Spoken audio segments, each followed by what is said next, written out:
Welcome to the Wellness Abundance Podcast.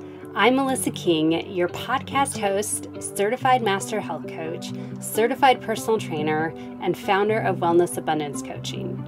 The purpose of this podcast is to share healthy lifestyle tips to empower you to design the abundant life you want and deserve. I'll chat with inspiring people who have built a strong foundation to build a life they love. I believe we all have the power within ourselves to create wellness abundance in all areas of our life. We simply need to find the courage within ourselves to take action. Our vision for this podcast is to help you create wellness abundance in your life with clarity, empowerment, and flexibility. Grab your favorite beverage and enjoy the episode. Welcome back to another Wellness Abundance podcast. I have a very special guest, my husband, Scott. So we're going to talk today about how we support each other as a couple with our health and fitness goals. Now, this conversation today will just be kind of like a general conversation with like everything like nutrition and fitness and sleep and just our daily life. And then down the road, we can do, if you want, some more specific, like get really, really granular with some specific topics. So. Okay. All right. It's your podcast. Cool. You're interviewing me. So. Okay. Wait, what? Yeah. Hold on. Okay. I didn't agree to that. Okay. So first of all, I feel like the most important thing to consider when you are trying to get your partner, spouse on board with healthy eating habits, a new exercise routine, it could be a little bit challenging. Now, just full transparency, Scott and I are both really into fitness and nutrition, so I just want to be totally transparent that it is easier for us because we're both pretty into this. We geek out on fitness and nutrition stuff, right? Yeah, for sure. I mean, you're always watching YouTube videos on men's fitness and we're always like, oh, we should start eating more of, more organ meats. How can we do that? So that's kind of way out there. So that probably wasn't the best example, but that's okay. I'll just roll with it. So I just want to be perfectly transparent with you guys, but I do get asked this a lot in my health coaching practice from clients is one person really wants to start eating better, start moving more frequently and just sleep better, go to bed early, kind of make adjustments to their nighttime routine and morning routines. And then the other person is just very resistant to it for whatever reason. So while I know I just said that we geek out on this stuff and we're, this is really like a high priority in our lives, our health, taking care of ourselves. But there are times when I have resisted things, and we'll get into that in a minute. And I don't know, maybe there are times that you've resisted some things that I wanted to do. I'm sure there has been. We've been together 11 years. Yeah. It's inevitable. But the one thing that I feel like is super important is just communication. What do you think about that? Yeah, for sure. Yeah. I mean, it's the basis of all good relationships, right? Yeah. Yeah. So, and now just also to let you guys know, we do have really good communication between the two of us, but this has been built up over time, and I feel like it's been honed in and refined. Well, always. It's always. Until the end, right? Yeah, until the end. But we didn't always communicate well, especially when you meet someone new, you're still getting to know them. You don't really know their quirks, and you're getting to know their personality and what kind of ticks them off, what annoys them, and you know what I'm saying? There's definitely some things that we annoy each other with. But anyways, but that's a whole nother conversation down the road. They don't need to Yeah. They don't need to hear that. Yeah. But it's really all about like just communicating with your partner.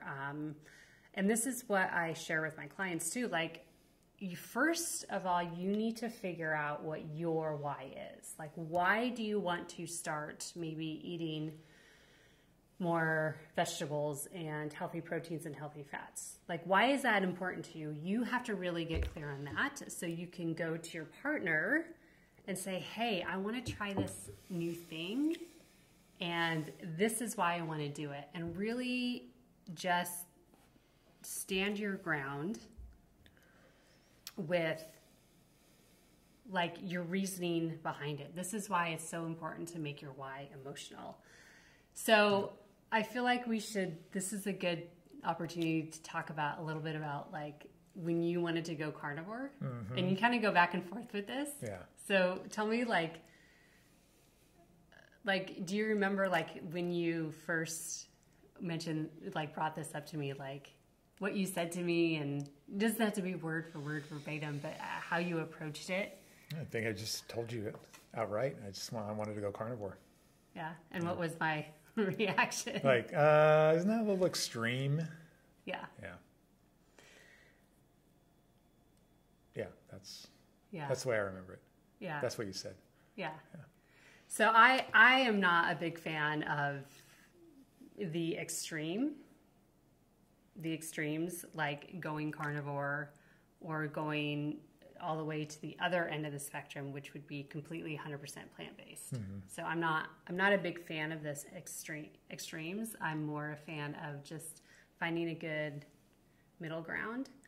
But then, so what were the reasons that you wanted to go carnivore? Basically whatever reasons people say online. I know this last time it was because I was looking at Kevin Stock's stuff, and he approaches it from a dental hygiene angle. And as you know, my last dentist visit wasn't the best results. So that's the latest. That's where it was coming from, from that aspect. Yeah. And I get that. And I also feel like as we're having these conversations with our partners, to really learn how to be open to hearing what they have to say. Just going into it with, I'm going to have an open mind and I'm not going to judge. And I say this because it took me a long time to become a little bit more open-minded to carnivore.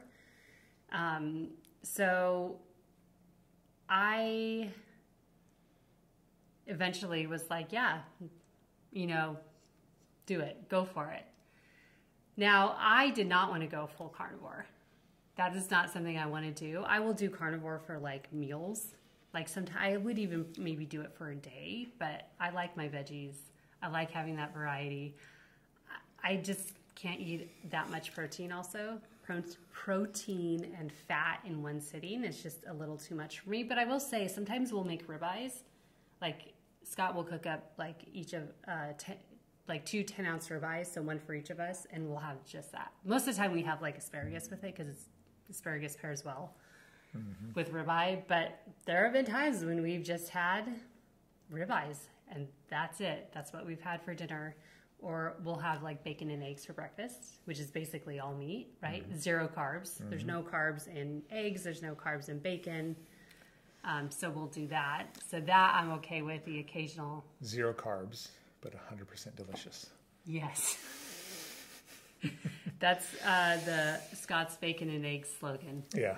Right? Exactly. Zero I just carbs. made it up just now. Yeah, nice. Yeah. I like it.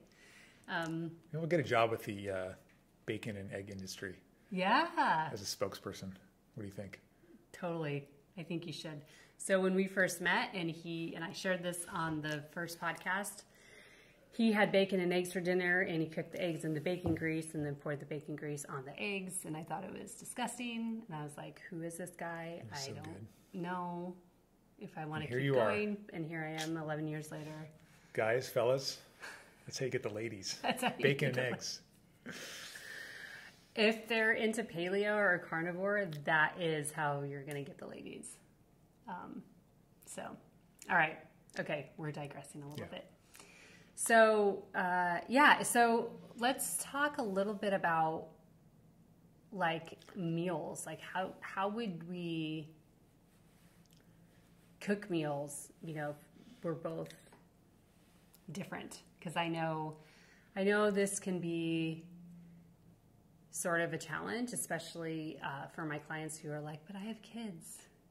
You know, I can't get my kids to eat real food. I can't get my kids to eat, you know, patties. I can't get my kids to eat vegetables.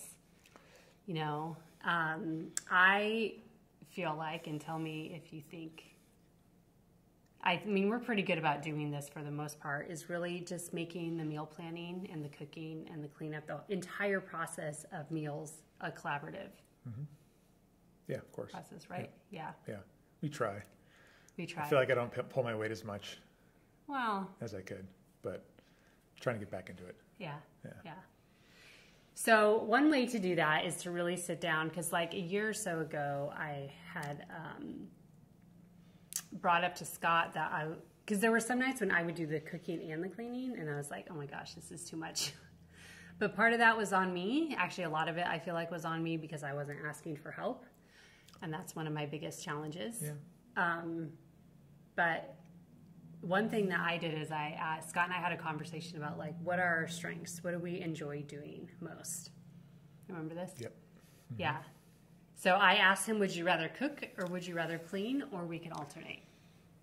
And what did you say? I'll clean. Yeah. So that's usually, cook, I'll clean. Yeah, that's usually what we do. Except for Sunday nights, you usually cook. Yeah.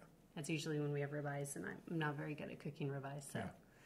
And you don't want to mess up a really high quality piece of meat. Nope. So, Get pretty serious when it comes to ribeyes. I know. Yeah. Yep. We had a really good one last weekend. Yeah. If you're that's local really to Thousand Oaks area, go to Wild Fork, and I'm telling you, splurge. Even if you do it once every other month or once every 6 months, splurge on a really, really, really good grass-fed ribeye from there. It was like, oh my gosh, it was perfect. So much fat. Yeah. It was really tender too, like the muscle meat part. If you don't like the fat, don't eat the fat, but the muscle meat was really good. Oh my God, that was the best ribeye you've made in a long time. So, Thank you. Yeah. So let's kind of recap. So we talked about communicating and sharing like your why, like why it's important to you. Carnivore right now is important to you because of dental care. Yeah, dental health. Dental health, which is super important. And it's interesting too, because one thing to take into consideration too is everybody's body operates differently. Some people can thrive off carnivore. Like I think if you did carnivore 100% of the time, I think I've made it a week. Yeah, I think, well, that's, yeah. But I feel going 100%. Yeah, I think it's challenging. It is challenging. Yeah. It is challenging. And that's something to take into consideration too, and to be prepared when you talk to your partner about this, is like, make a list of all the obstacles that could come in your way. So for carnivore, what's some obstacles? Yeah, that's a good idea. I don't think I did that. Yeah. Yeah. Obstacles? We've had conversations about this before though. I'm sure. Yeah. Yeah. Yeah. Obstacles would be like Taco Tuesday, for example. Yeah. I love tacos. Yeah. Yeah. Yeah. And just the habit of eating,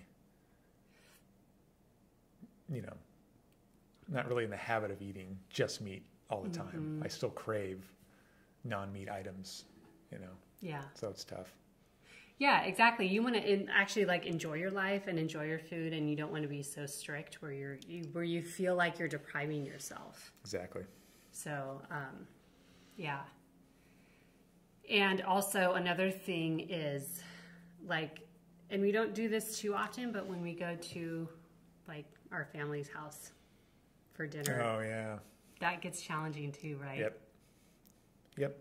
Yeah, we could talk about sure. that. That's a whole nother like hour-long podcast episode. Which we should probably do soon since the holidays are coming up. Yeah. Yeah. Yeah, we'll do that soon.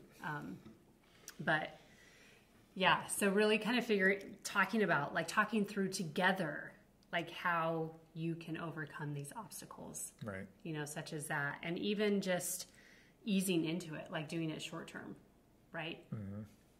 Yeah. Yep. And then I also feel like the other thing that's really important is sharing with your partner, like how they can support you through this. One thing could be like, keep the sweets away from me. Like, Right. don't let me eat Don't that. even buy them. Don't even buy them is Don't one buy too. 'em. Yeah. Yeah. Yeah. And then another thing is, like, when we were talking about this before, Look at that. we started recording, like, what kind of questions do we ask each other? You want to share with them? I jog my memory. Okay. How do you feel? Yeah. Like, how are you going to feel after you eat that? You know, and that pertains more to, like, if you have like food sensitivities or something in you just don't feel good after eating food. Yeah. But it also pertains to, like, if, you know, how are you going to feel afterwards? You have this challenge that you're doing, you know, we'll just use the week-long carnivore, for example. You know, how are you going to feel afterwards? Are you going to beat yourself up in your head for eating it? For being like, oh man, I broke my challenge. I didn't do it. You know, like, how are you going to feel afterwards? Not just physically, but mentally and emotionally. Right. Right? Yep. Yeah. Okay, so let's move on to, so what are some other benefits of really kind of getting your partner? Well, accountability. Mm-hmm. Right? Yeah. Who better to be your accountability partner than your partner? Yeah. The person you live with. Yep. Yeah. So how do you feel like we hold each other accountable? Well, you already brought up asking the question, how are you going to feel after eating that? There's that. I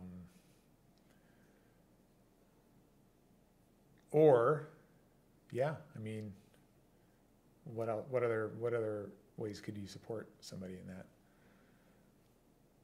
Yeah. Well, if your partner's open to it, like, just getting them on board with it in one way or another. Or they can join you. Too. Exactly. They could join. That's what you meant? Yeah, basically. Okay. Yeah, Gotcha. getting them on the fitness bandwagon or the walking bandwagon. Right. Yeah. Hey, come on, let's go for a hike. Yeah, let's go for a bike ride. Yeah, exactly. Let's go work out. Yeah. Make it a family thing. Like, this is something we do together as a family. Right. Not alone. Yeah. Exactly. But that's if both of you are okay doing that thing. What about when one partner isn't so much into it? That's a great point, and I'm glad you brought that up, because that is something that we did not discuss earlier today when we were talking about this episode that I have been thinking about. So I am big on, like, fitness and nutrition design specifically for women. That's where my most recent training has come in, and I work primarily with women. But men and women are different. We have the foundation is we all benefit from eating whole, nutrient-dense foods with vitamins, minerals, you know, eliminating as many highly processed foods as possible. We all benefit, whether you're male or female, that's irrelevant. All our bodies want that. All our bodies want to move frequently, right? And all our bodies want proper recovery and rest and all that good stuff. But it's just a matter of how you go about doing that. So we do completely different work. We actually did do a sprint session this morning together at the beach. That's pretty much the only workout we do together. Sometimes we'll do a burpee workout together. Yeah. You know, or some HIIT routine, but not usually. Yeah. Besides hiking too. I mean, we hike together. Yeah. We go on outdoor adventures together, which is fitness. But for the most part during the week, so we both go into the gym together most days. Sometimes you just walk into work. Other days we just take a rest day and not go do a workout in the gym. But so when we're in the gym, we're not working out together.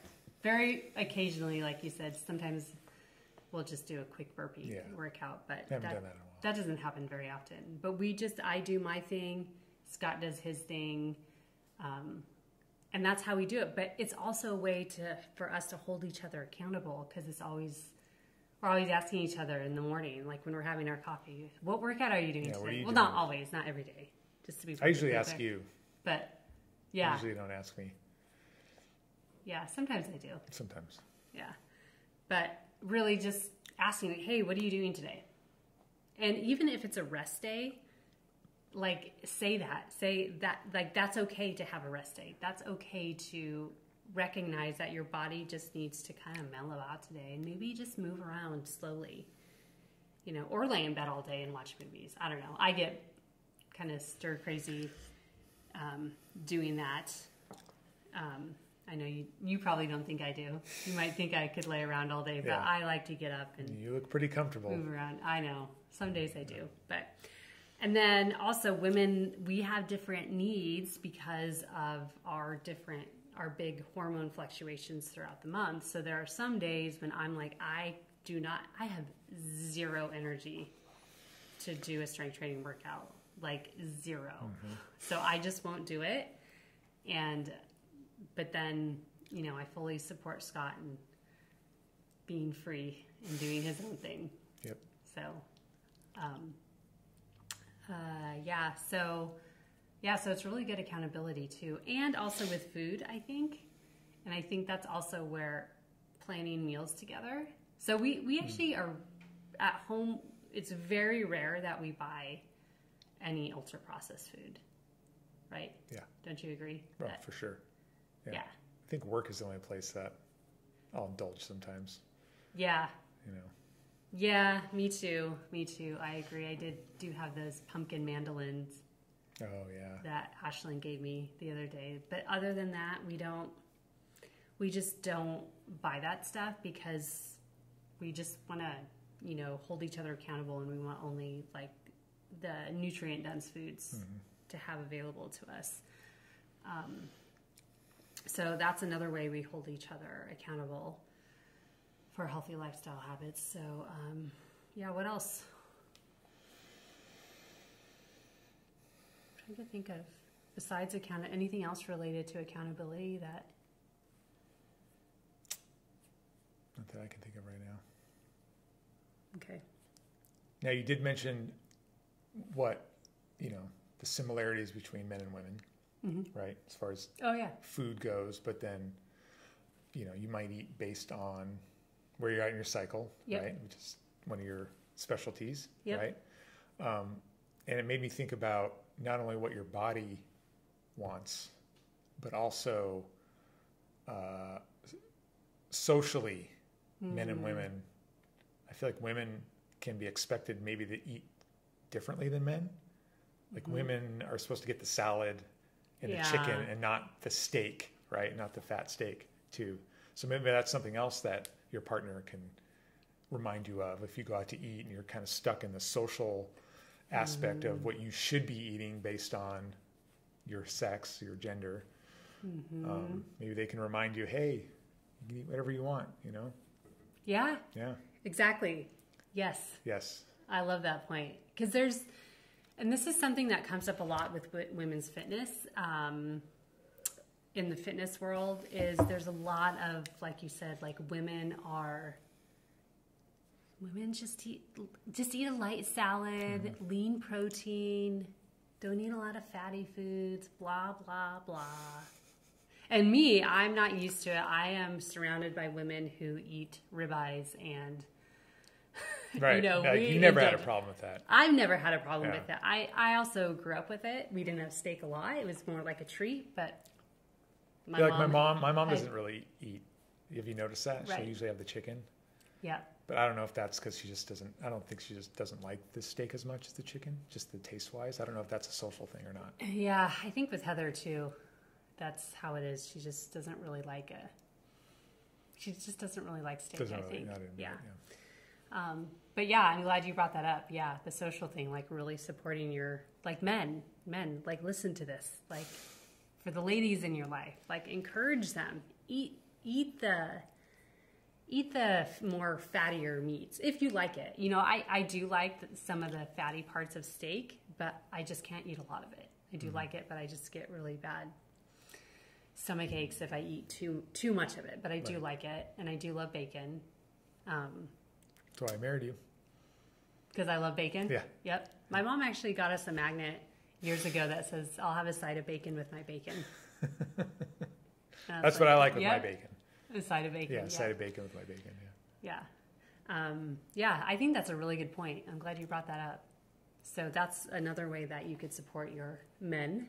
You could support the ladies in your life. Yep. And also, I feel like it's the other way around, too. There's such a stigma with salads, too.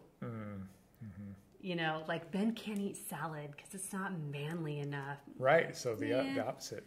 I think that's a bunch of BS, but that's just my opinion. Because I know when I first met you, that's basically what you were eating for lunch.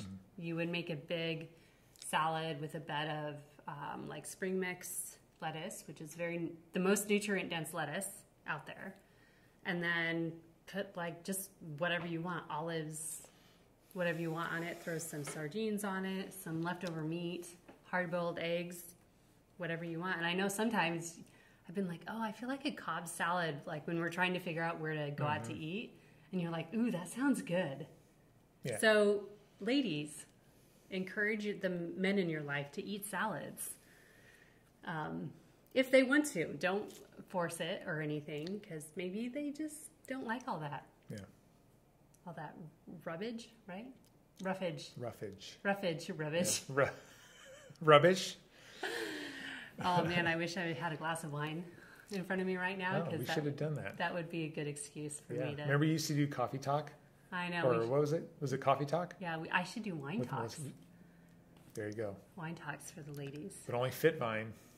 Only Fit Vine or Scout and Cellar. I have a couple friends who are representatives of Scout and Cellar wine. It's supposed to be like super, super, super, super clean wine to where you don't feel hungover afterwards. But nice. Anyways, this is not an advertisement for Fit Vine or Scout and Cellar. But maybe I'll have one of my friends on. That'd be fun. For Scout and Cellar. Yeah, I think I will. Anyways, so maybe men don't want all the roughage.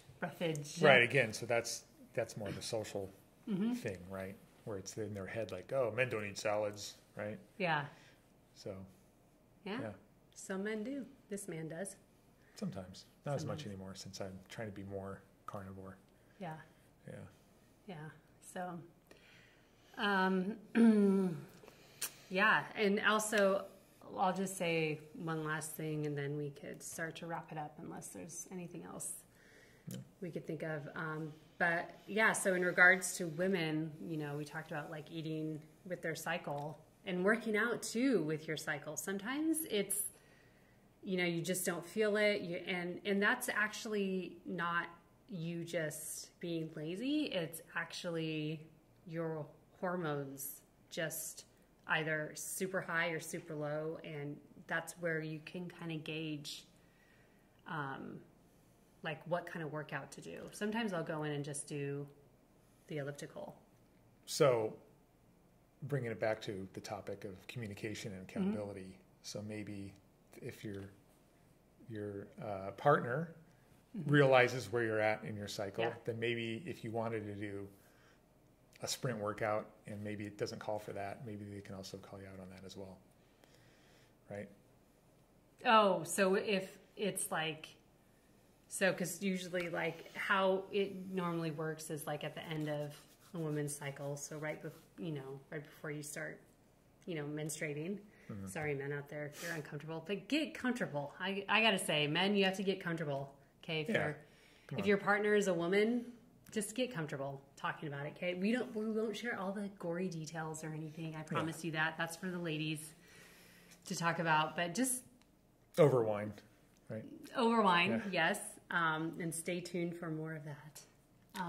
But yeah, really just kind of share. Yeah. So if I'm at the end of my cycle, my energy levels are pretty low. I have I'm more tired. Sometimes I wake up in the middle of the night, can't get back to sleep, but that's just hormones. And there are ways to mitigate it, which that's what I talk about, in my coaching sessions. But yeah, so if you were somebody that was like more like type A go-getter, yeah, and pushing it hard all the time, maybe that'd be a good time for your partner to say, yeah, why don't you take it easy? Yeah. So not just calling them out on like, hey, let's do this, let's just power through, but the other way, like rein them in. Like Scott is just saying, like, tell them, no, don't work out, don't do it. Go do something else and more mellow. And it's also true for, like, if you experience a lot of anxiety, if your anxiety levels are like super high, like through the roof, that's a time when you want to do a very, very, very low level workout. You do not want to do a sprint session, any kind of HIIT workout, any kind of high intensity interval training, because that's just gonna make your anxiety worse. Yeah. But that's a subject for another. That's a subject for another podcast. Another day. Yeah. So, cool. Anything else you want to share? No. I think that was pretty good. Okay. Yeah. Communicate. Yeah. Communicate. And we'll do another episode for the men on how men can be supportive of women, the ladies in their life. Right. So. All the ladies, not just the partner, but the moms and the daughters and the sisters. And all the ladies. ladies. Yes, I have a friend and he has a wife and 4 daughters. And he's also stuck with a bunch of women in our networking group. There's one other guy that shows up consistently too, but this guy is like, oh my gosh, I'm surrounded by women all the time. So anyway, all right. Thanks for joining me. You're welcome. Anytime. You're the best. All right. Cool. Okay. All right. We'll see you guys later. Bye. Bye. The Wellness Abundance Podcast is sponsored by Wellness Abundance Coaching.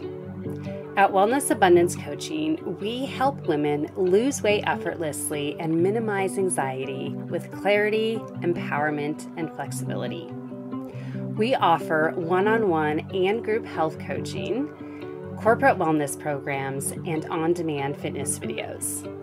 To learn more about how we can help you become the healthiest version of yourself and to schedule a time to chat with us, visit melissaking.net.